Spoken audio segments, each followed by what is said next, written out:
tribulaciones entremos en el reino de Dios. Amén. Quisiera preguntarle a Gaby, ¿qué entiendes tú eso de a través de muchas tribulaciones entremos en el reino de Dios? ¿Por qué dice eso la palabra de Dios? Porque si no tenemos tribulaciones, no nos hace orar, ¿no? Pedirle a Dios. Muchas veces cuando no tenemos tribulaciones lo vemos todo bonito, todo, no hay problema. Y no nos acercamos a Dios porque tenemos todo, estamos en comodidad, estamos muy bien. Y esto es muy diferente a, por ejemplo, lo que dice aquí de padecer juntos, gemir, no quiere decir que vamos a estar en pobreza, pobreza económica. Eso no tiene nada que ver, porque Dios puede bendecir a sus hijos. Y es promesa de Dios. Y debemos de pedir esas promesas, no estar en necesidad. Esto no tiene nada que ver con lo económico. Esto tiene que ver con lo espiritual. Esto de muchas tribulaciones y de padecer, no es que vayamos a padecer, que tengamos por fuerza como cristianos que padecer hambres, que padecer enfermedades, no, sino simplemente padecer por los demás. Esto es la intercesión, que haces tuyo el padecimiento de los demás, ya sea en enfermedad, sea en necesidad económica, sea espiritual, emocional, en el área que sea, pero lo estás padeciendo. Pero esto no se refiere en nada, es mucho, muy diferente a decir, porque somos cristianos vamos a ser pobres, o vamos a tener necesidad de todo. No, hay bendiciones y hay promesas en la palabra de Dios para sus hijos. Esto es, estamos estudiando lo que es el perfil y el llamamiento de un intercesor. Y un intercesor tiene que saber que aún en la tribulación, en medio de muchas tribulaciones, ahí tiene que interceder por los demás. Si me puede también, por favor, hermano, leer Mateo 10, del 37 al 39, por favor. Dice, el que ama a padre o madre más que a mí, no es digno de mí. El que ama a hijo o hija más que a mí, no es digno de mí. Y el que no toma su cruz y sigue en pos de mí, no es digno de mí. El que haya su vida, la perderá, y el que la pierde su vida por causa de mí, la hallará. Amén. Aquí hay un versículo bien importante y unas frases que dice que el que no toma su cruz y sigue en pos de mí, no es digno de mí. Y muchas veces nosotros se nos hace bien fácil, ¿verdad? Y se nos hace tan fácil decir yo quiero ser como Jesús. Pero Jesús pasó por muchas cosas. Jesús, con su cuerpo humano, porque era 100% Dios y 100% humano. Si queremos ser como Jesús, vamos a tener que tomar la cruz y vivir lo que Él vivió. Y a veces se nos hace bien fácil decir, yo quiero ser como Jesús. ¿De verdad sabemos lo que estamos pidiendo? Si aquí dice que el que no toma su cruz y sigue en pos de mí, eso lo estaba hablando Jesús, no es digno de mí.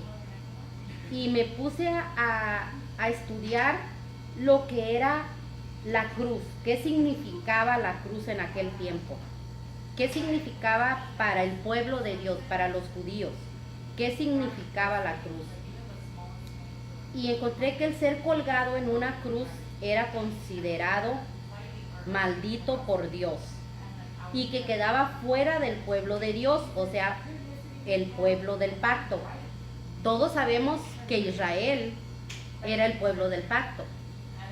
Dios había hecho pacto con ese pueblo del medio de todos. Con Abraham. Ajá, sí, con Abraham. Entienda. Y de ahí vino su descendencia y llegó al pueblo de Israel, a las 12 tribus. Entonces, era el pueblo escogido por Dios, de en medio de todos los pueblos de la tierra. Era el pueblo del pacto.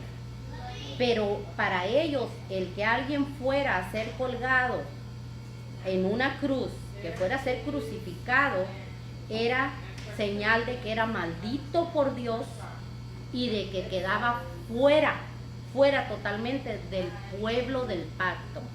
Que ellos siempre tenían el orgullo de decir, nosotros somos el pueblo del pacto.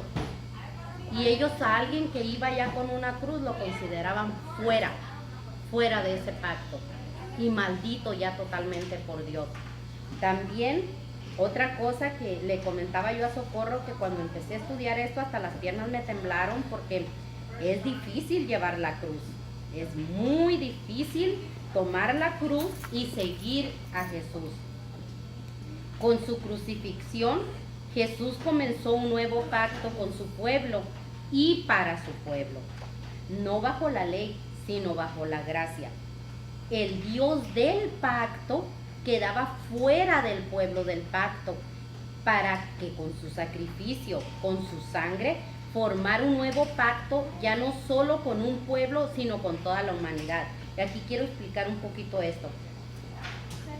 Estaba diciendo que el pueblo de Israel, al mirar a alguien llevando la cruz, se le consideraba fuera del pueblo del pacto. Pero ¿quién era el Dios del pacto? ¿Quién era el que había hecho pacto con ese pueblo? Era Dios mismo, Jehová, como le decían ellos, Yahvé, como le habían dicho. Pero dice que toda la plenitud estaba en ese cuerpo de Jesús.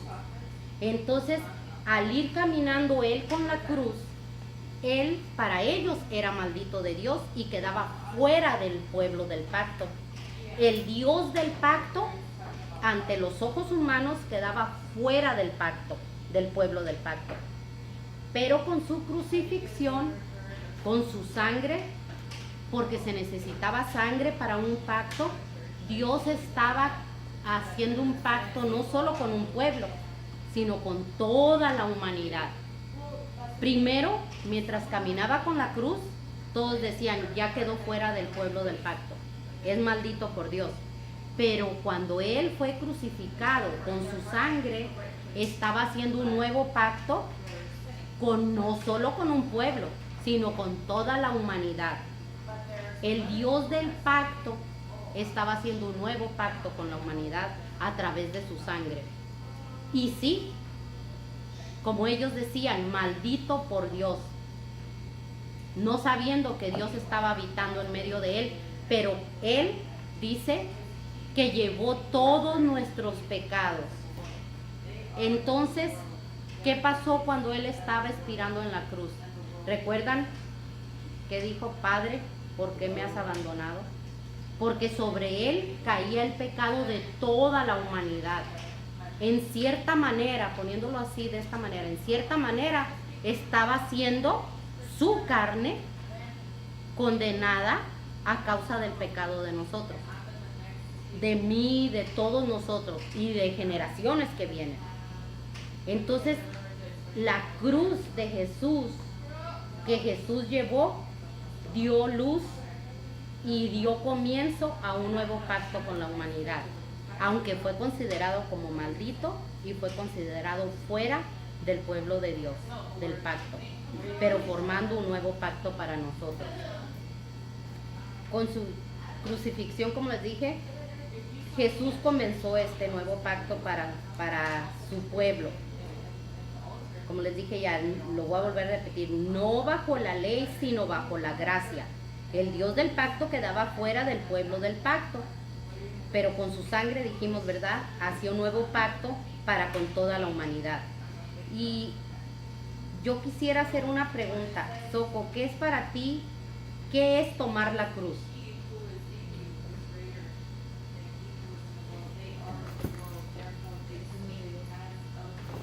Tomar la cruz es lo que sufrió Jesús.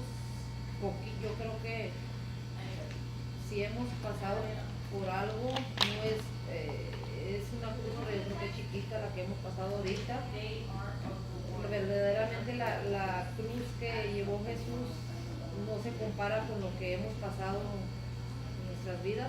Nos falta muchísimo para pasar, para cargar la cruz que verdaderamente Jesús traía encima. Amén.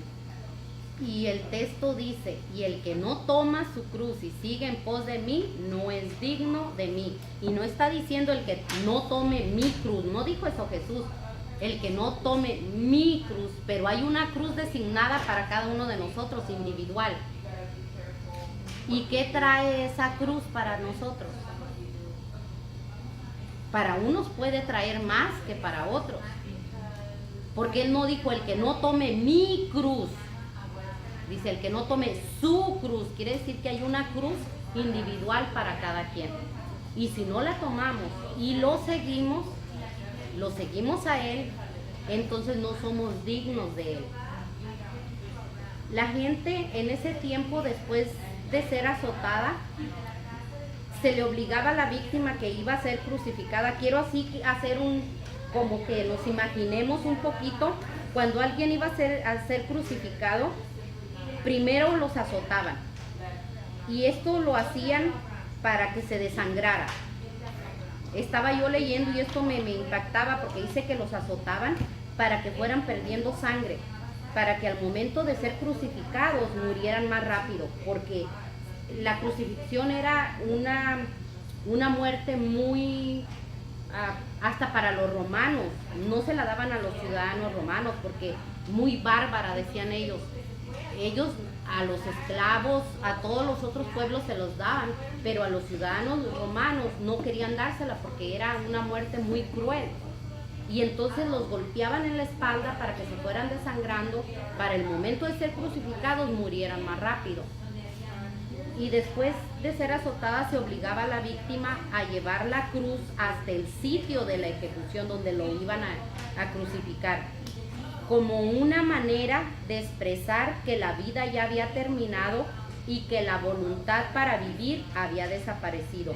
Cuando estas personas iban cargando su cruz como la llevó Jesús, aunque a Jesús le hicieron más cosas que lo que normalmente le hacían a alguien que iban a crucificar, a Jesús le pusieron la corona de espinas, lo abofetearon, lo golpearon, le arrancaron la barba, bueno, tanta cosa.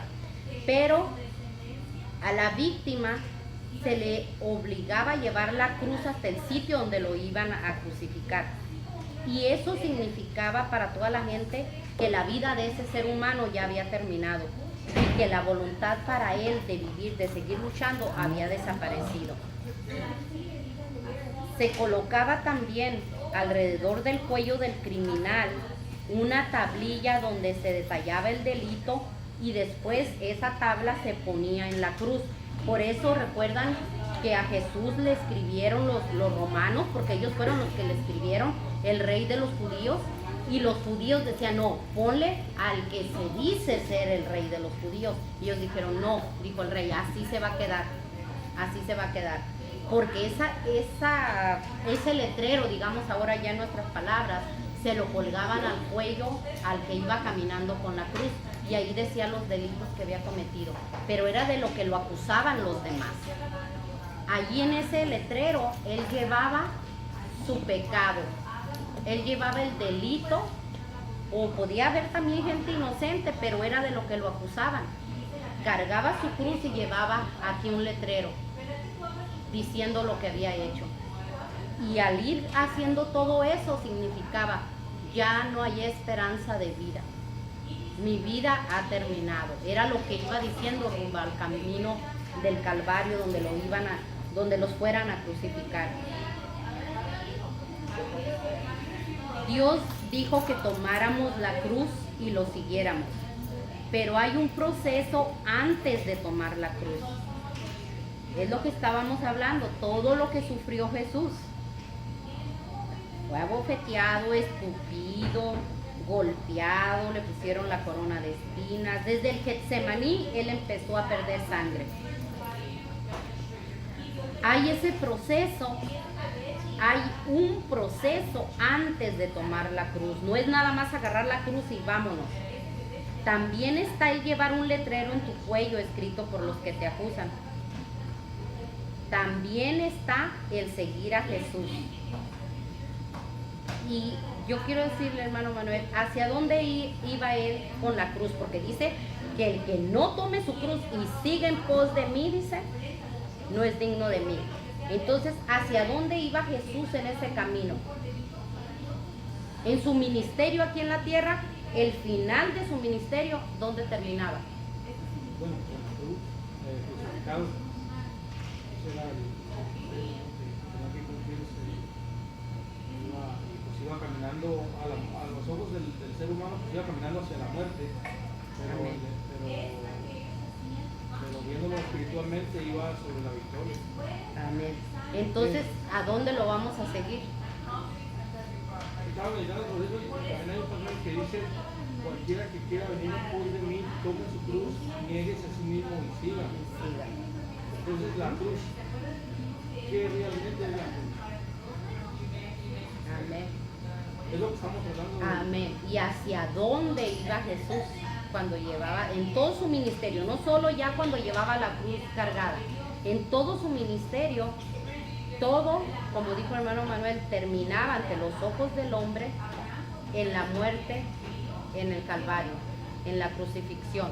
Entonces, si Dios nos está diciendo, toma tu cruz que te toca a ti y sigue en pos de mí, ¿hacia dónde nos está invitando el Señor a ir? Hacia la crucifixión. Al llegar a una crucifixión, como dijo Pablo. ¿Cómo dijo Pablo? Con Cristo estoy, ¿qué? Juntamente crucificado. Ahí es lo que el Señor nos está invitando. Toma tu cruz y sígueme. Sigue en pos de mí. Jesús lo dijo. Pablo lo siguió. Por eso pudo decir que él ya estaba crucificado. Por eso dijo, juntamente, junto con él, estaba crucificado. Eso es lo que Dios nos invita. Suena duro, ¿verdad? Toma tu cruz y sígueme.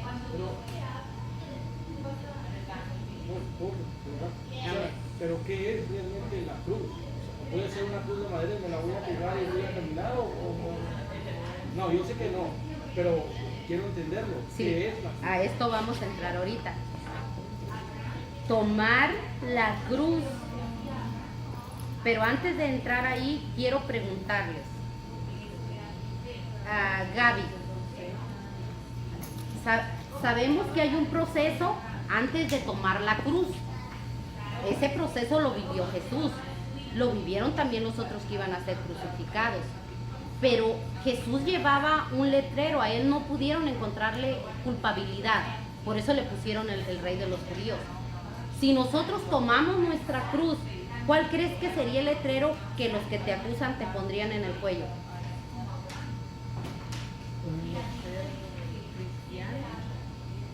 Fanáticos, locos, aleluya.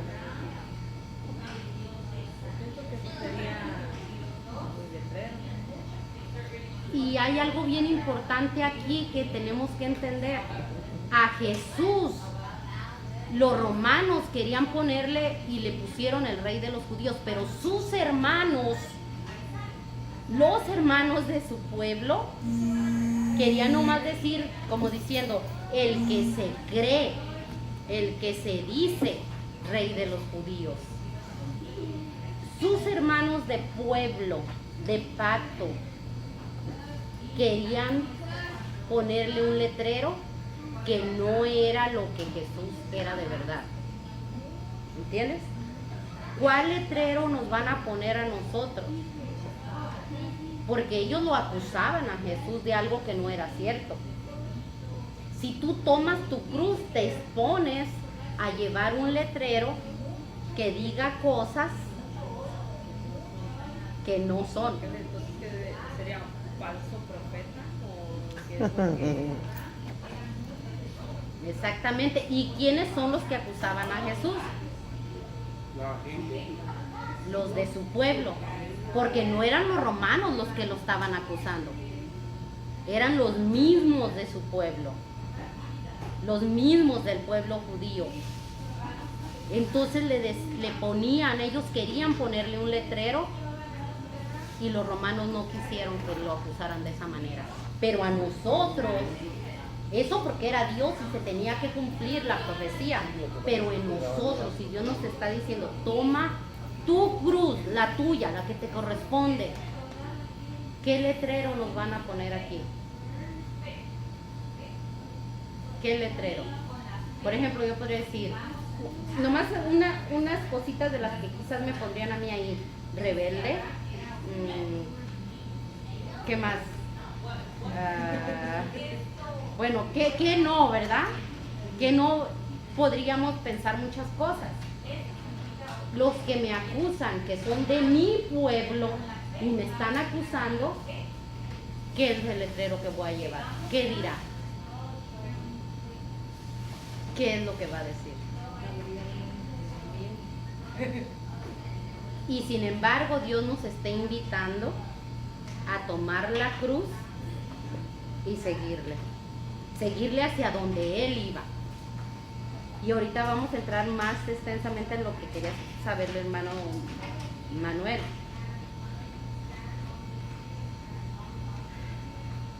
Tomar la cruz significa la muerte del yo personal. Por eso Pablo decía, no vivo yo más, sino Cristo vive en mí. Sacrificando mi individualismo. ¿Entienden lo que es eso? ¿Me podrías explicar, Soco, qué entiendes tú por individualismo? Dice, tomar la cruz significa la muerte del yo, sacrificando mi individualismo.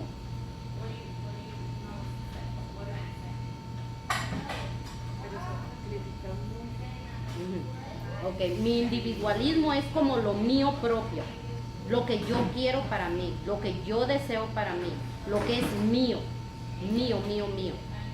Todo eso lo sacrifico, todo lo que yo quiero, lo que es mi voluntad propia, la sacrifico con el propósito de seguir completamente a Jesús y la disposición a imitar a Jesús de modo pleno, aún hasta el extremo del martirio.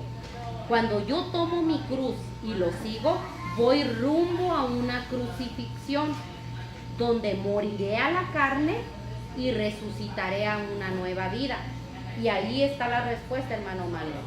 El tomar mi cruz es tomar todo lo que venga a mi vida, pero con la esperanza de que voy a una crucifixión, pero voy a resucitar a una nueva vida. Voy a morir el yo. El tomar la cruz significa tomar todo aquello que venga y que el enemigo ponga, pero siempre manteniendo los ojos en Dios, la fe en Dios y mirando que, como dice, a los que aman a Dios todas las cosas les van a ayudar para bien. Y va a llegar el momento en que el yo muera completamente, como dijo Pablo. No vivo yo, más Cristo vive en mí. Y también yo creo que en la Biblia es el único que se atrevió a escribir esto: sé imitadores de mí como yo de Cristo. Y esto es bien importante. ¿Por qué él se atrevía a decir que él era imitador de Jesús? Porque Saulo murió Saulo, la carne, aquel que perseguía a la iglesia, aquel que tenía conocimiento, que era estudiado y que usaba eso para perseguir a los cristianos. Murió su yo, murió su carne, su yo quedó crucificado. Yo quiero esto, sí Señor, yo hago eso, pero mira, yo lo quiero así. Siempre el yo primero. Ese yo, esa carne, esos deseos carnales, esos deseos, porque nuestra carne no quiere sufrir, ¿verdad? No quiere tampoco que digan cosas de uno. No quieren que la gente hable mal de uno. Entonces, todas esas cosas, la cruz significa eso. Tome su cruz día a día. Tome su cruz y siga a Jesús. Pero ¿cuál era el camino de Jesús? Llegar al Gólgota y ser crucificado para después resucitar. Entonces, ¿dónde tenemos que llegar nosotros? A una crucifixión, donde muera el yo, donde el yo, la carne, quede crucificada. Y esa cruz son todas esas cosas. que a veces nos duelen las cosas que nos hacen. Claro, Jesús hasta cayó por el peso de la cruz, porque ya había perdido tanta sangre y a veces nosotros nos hieren tanto en ese proceso antes de tomar la cruz, que ya cuando agarramos la cruz también caemos, porque hemos perdido sangre espiritual, porque los dardos han sido seguiditos y nos han hecho daño y nos sentimos sin fuerzas. Pero tenemos que tomar esa cruz, tenemos que decir, ok, yo, aunque sigan hablando mal de mí, aunque sigan diciendo muchas cosas, aunque vengan pruebas, enfermedades, dificultades físicas, espirituales, emocionales, yo voy a tomar eso como una cruz y seguir adelante. Que llevo un letrero aquí enfrente que me han puesto los de mi pueblo que me acusan, Jesús lo llevó también. Gracias a Dios que en la profecía le tenían que poner, ¿verdad?, que era el rey de los judíos, pero aún así él caminó. Y si mi padre caminó, porque yo no, si él me está diciendo, sigue en pos de mí, si no, no eres digno de mí. Y tenemos que llegar al Gólgota, tenemos que llegar a la crucifixión donde muera el yo. Es que yo no puedo perdonar, es que yo no puedo olvidar, es que yo no merecía esto, es que yo quiero esto. No, es como que siempre estoy preguntando, ¿no? No, Pero entonces yo lo estoy viendo así. Entonces, cargar la cruz de Cristo es, yo lo estoy tomando como con mi fe. Que venga lo que venga, yo mi fe puesta en Jesús y nada de lo que venga, tribulación, problemas, enfermedad, nada me va a separar de la visión. De llegar al Gólgota, porque es la meta para que muera la carne. La meta a lo que Jesús nos está invitando cuando dice que tome su cruz y lo siga, no le está diciendo todo va a estar bonito. Le está diciendo es un proceso que tienes que vivir para que mueras tú y viva yo en ti. Y sin cruz no hay resurrección, sin crucifixión. Entonces es un proceso que por fuerza tenemos que pasar si queremos que Él viva en nosotros. Si queremos ya no vivir, como dijo Pablo, yo, ya no ser yo, sino que sea Él en mí, se necesita esa cruz. Se necesita tomar todas esas cosas que dijimos y ponerlas como nuestra cruz y seguir hasta la meta, que es la crucifixión, que es la muerte de nuestra carne, de nuestros deseos, del yo personal. Seguir adelante. Amén. Porque es bien fácil desanimarse, porque no entendemos lo que es seguir la cruz, tomar la cruz y seguir a Jesús. Tenemos que entender que eso es parte de nuestra cruz. Y es parte, no podemos nomás echarnos la cruz y quedarnos parados. Porque Él nos invitó a seguir. Dice que sigamos. Si no, no vamos a ser dignos de Él. ¿Y por qué no vamos a ser dignos de Él? Porque siempre va a estar el yo personal por encima de la voluntad de Él. Siempre vamos a querer tener nuestra voluntad arriba de la de Él. Entonces necesitamos crucificar la carne, que no se pueda mover, para que el espíritu salga. ¿Sí me estoy explicando? ¿Tienen alguna pregunta? ¿Vero? ¿Tú, Soco? Sí, ojalá que se me quede aquí. Okay. Voy a volver a leer esto. Tomar la cruz significa la muerte del yo, sacrificando mi individualismo con el propósito completamente a seguir a Jesús. Y la disposición a imitar a Jesús de modo pleno, aún hasta el extremo del martirio. Cuando yo tomo mi cruz y lo sigo, voy rumbo a una crucifixión, a la meta, como estábamos diciendo, donde moriré a la carne y resucitaré a una nueva vida. Fue en la cruz que se llevó a cabo el acto más grande de intercesión. ¿Recuerdan que lo hablamos en las primeras lecciones de intercesión? Allí en la cruz, cuando está uno en la cruz, que ya tiene crucificada su carne, que ya murió el yo, que está muriendo el yo, antes de morir el yo completamente, ahí viene un grado alto de intercesión. Y es como lo que dijo Jesús: Padre, perdónalos porque no saben lo que hacen. Él estaba a punto de morir, pero ¿verdad que sí pensó en los demás? Y nosotros, ¿podríamos hacerlo? ¿Tú crees que podrías, Gaby, hacerlo? Lo que hizo Jesús. Llega mi carne a ese extremo. Y eso es uno de los niveles más altos de intercesión. El estar en la cruz, esa es una de las metas, hermanos, de estar crucificados. De estar crucificados y a estar junto, como dijo Pablo, juntamente con Cristo estoy crucificado. Estar crucificado y poder decir: Padre, perdónalos porque no saben lo que hacen. No es fácil, se necesita tener la carne crucificada, de otra manera no se puede.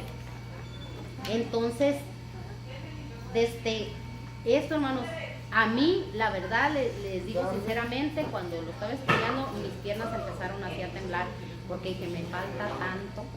Porque uno siempre dice, ok, tomar la cruz, pero no se adentra en lo que significa tomar la cruz. Es no renegar tampoco. Yo no lo había mirado así. Porque si tú reniegas, entonces ¿cómo vas a matarle el yo? ¿Cómo lo vas a crucificar? Tienes que ir dándole gloria a Dios y gracias a Dios que vas rumbo a la victoria, como dijo el hermano Manuel. Es difícil, claro que es difícil, pero yo desde niña escuchaba, hay cantos que tomar la cruz de Cristo, pero sí, a veces es dolor y lo escuchas así, pero tú piensas que es un mal modo, una mala mirada. Pero cuando te adentras a estudiar lo que es la cruz y que Jesús te dice, toma tu cruz y sígueme, y sigue en pos de mí, seguirlo a Él, pisar por donde Él pisó, no es fácil. Niégate a ti mismo. Amén. Es difícil. El negarse a sí mismo es de que su carne ya no tenga el dominio sobre usted, sino que el Espíritu Santo sea el que domine sobre usted.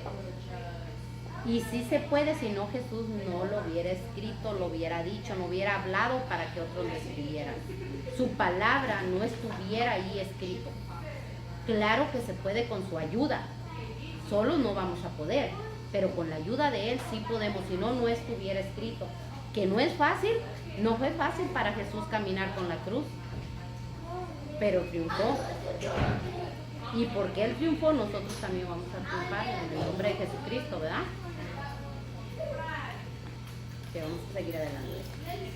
En otras palabras, tanto en la conversión como en el crecimiento espiritual, el creyente debe revivir la cruz, de vivir la cruz antes de experimentar la vida resucitada. Esto es bien importante. Decimos, vamos a resucitar a una nueva vida. ¿Cómo vamos a resucitar a una nueva vida si no hemos sido crucificados? ¿Me podría explicar eso, hermano? ¿Se pudiera ser? ¿Qué no tenemos que seguir en pos de Jesús? ¿Cuáles fueron los pasos que Él dio?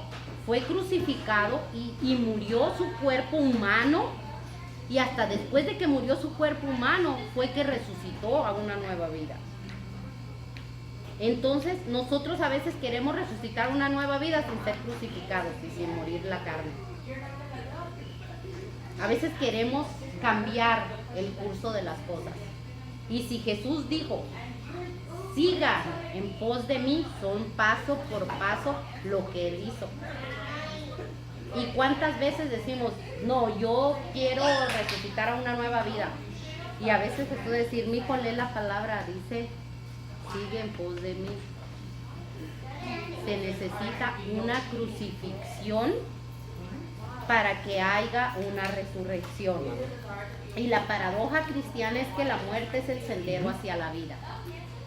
Nosotros los cristianos tenemos que entender que la muerte de la carne, del yo propio, de la voluntad humana, La muerte de eso es el sendero hacia la vida espiritual en Cristo Jesús, donde el Espíritu Santo es el que vive en nosotros, que ya no vivemos nosotros, sino vive Dios en nosotros.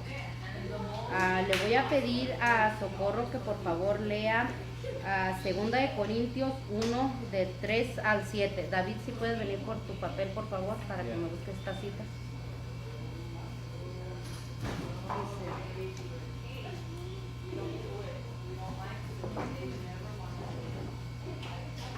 Bendito sea el Dios y el Padre de nuestro Señor Jesucristo, Padre de misericordias y Dios de toda consolación, el cual nos consuela en todas nuestras tribulaciones, para que podamos también nosotros consolar a los que están en cualquier tribulación, por medio de la consolación con que nosotros somos consolados por Dios, porque de la manera que abundan en nosotros las aflicciones de Cristo, así abunda también por el mismo Cristo nuestra consolación.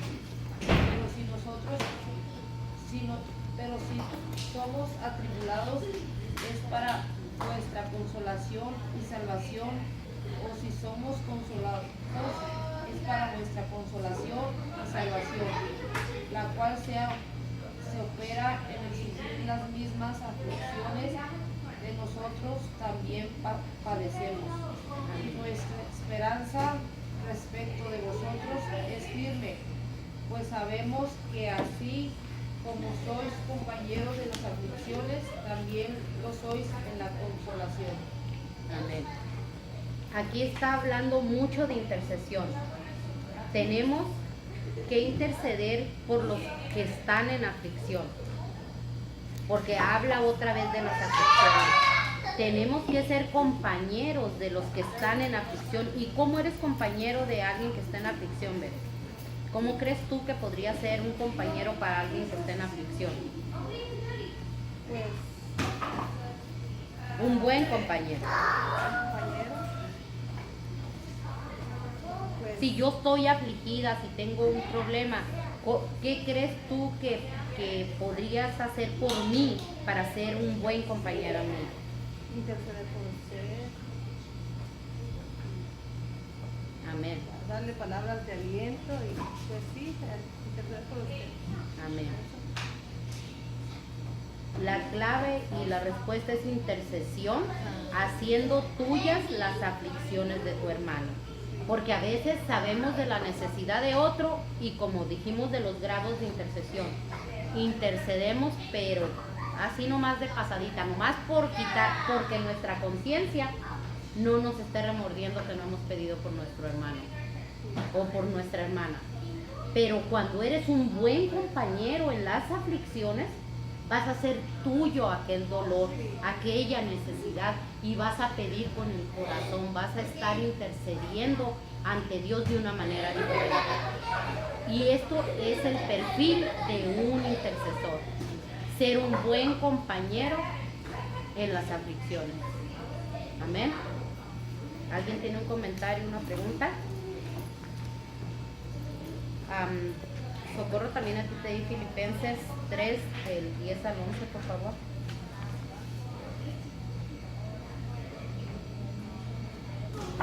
Dice, a fin de conocerle y el poder de su resurrección y la participación de sus padecimientos, llegando a ser semejante a él en su muerte, y si en alguna manera llegase a la resurrección de entre los muertos. ¿Me puedes leer lo que está poquito para atrás, por favor, donde dice ser semejantes a él en su muerte? ¿Me puedes leer otra vez esa parte? Quisiera que le pusiéramos atención a esa partecita. Dice, a fin de conocerle y el poder de su resurrección y la participación de sus padecimientos, llegando a ser semejante a él en su muerte. Ok, ¿cómo fue la muerte de Jesús?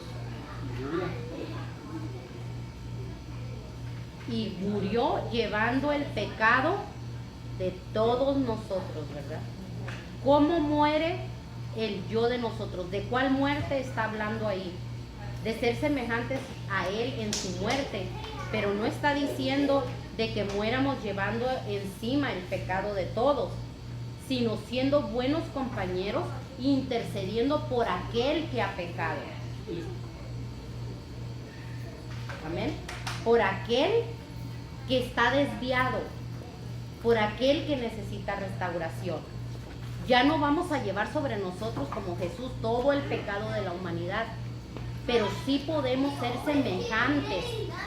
Por eso dice, semejantes a Él en la muerte. Al morir el yo, al estar crucificado el yo, podemos interceder por el pecado de los demás. No llevar, como les digo, ya todo el pecado de la humanidad como lo llevó Jesús, pero sí interceder por aquel hermano que ha pecado y que necesita restauración. Por aquel hermano que hizo cualquier cosa y quizás no pecó, pero se apartó y después se le hizo difícil regresar. Todo eso tenemos que ponerlo nosotros y ser semejantes a Él en esa muerte de Jesús. Llevar en nosotros y con nosotros a la oración, a la intercesión, el pecado de los demás. ¿Sí me explico un poquito en esto? ¿Hay alguna pregunta acerca de esto? ¿No? Ahora, Gaby, si me pudieras por favor leer Colosenses 1:24. Ahora me gozo en lo que me padezco por vosotros y cumplo en mi carne lo que falta de las aflicciones de Cristo por su cuerpo, que es la iglesia. Amén. Vuélveme a leer un poquito de donde dice de las aflicciones.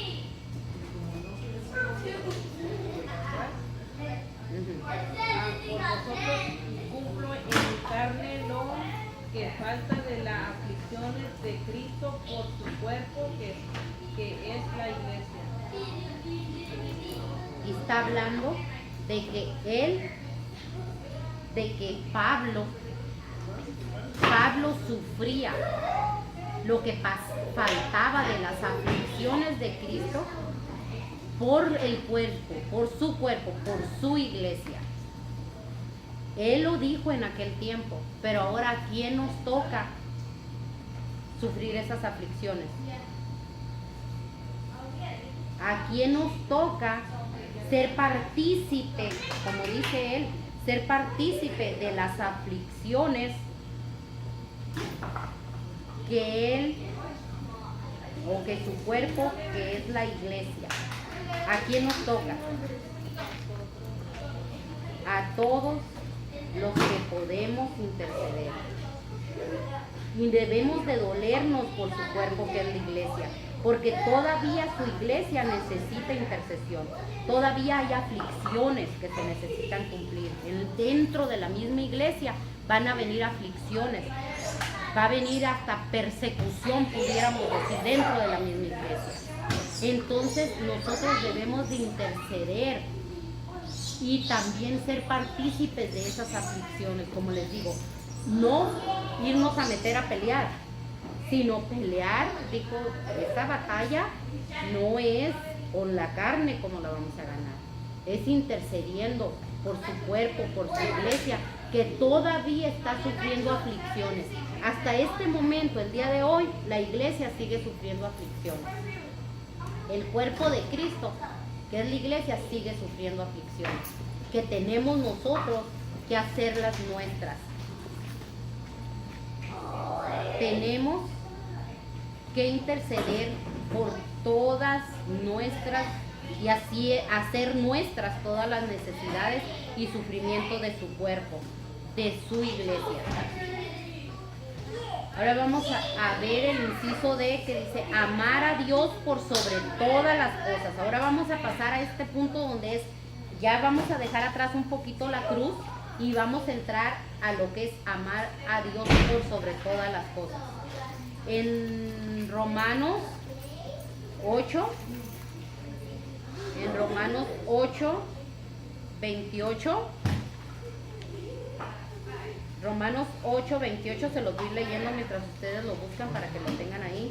Dice, y sabemos que a los que aman a Dios, todas las cosas les ayudan a bien. Esto es, a los que conforme a su propósito son llamados. Pero, dice, conforme a su propósito son llamados. Quiere decir que hay un propósito, ¿verdad? En nosotros y para nosotros. Porque la palabra de Dios aquí lo dice, y sabemos que a los que aman a Dios, todas las cosas les ayudan a bien. Pero yo tengo una pregunta. ¿Quiénes son o cómo podemos saber los que aman a Dios? ¿Cómo podemos saberlo? David, ¿cómo pudiéramos saber los que aman a Dios? ¿En qué conocemos que una persona ama a Dios? ¿Por sus frutos? No. Sí, tiene que ver con los frutos. Pero hay una cosa que habla la palabra de Dios que es bien centrada, que dice que en eso se conocerá.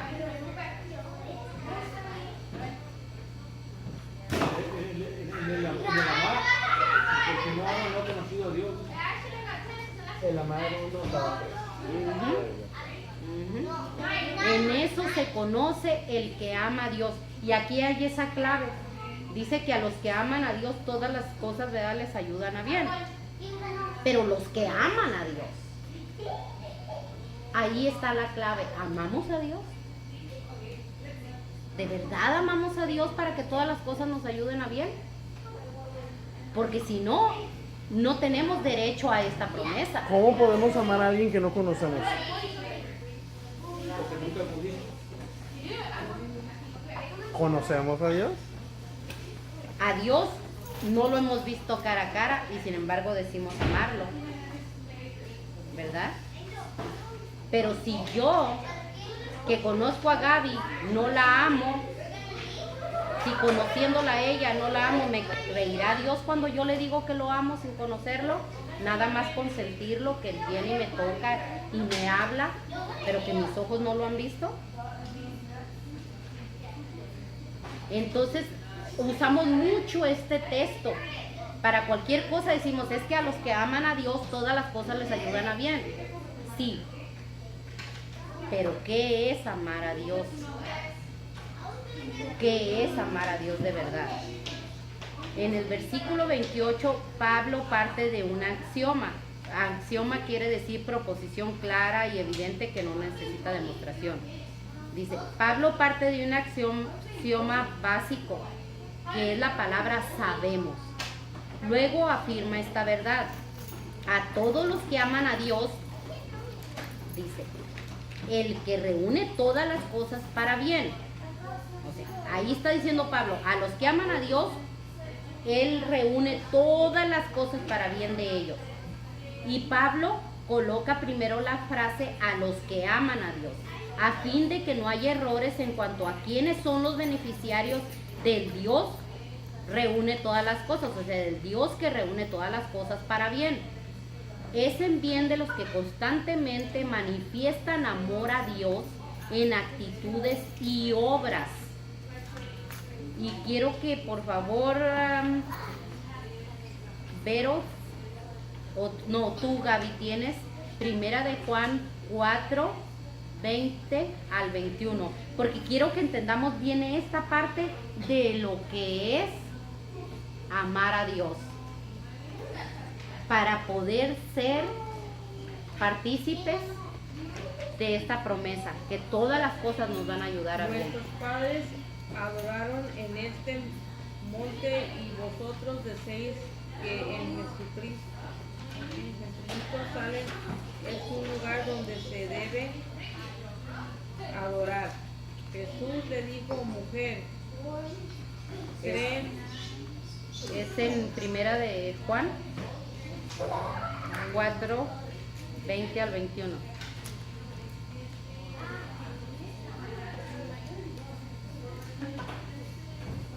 Primera de Juan.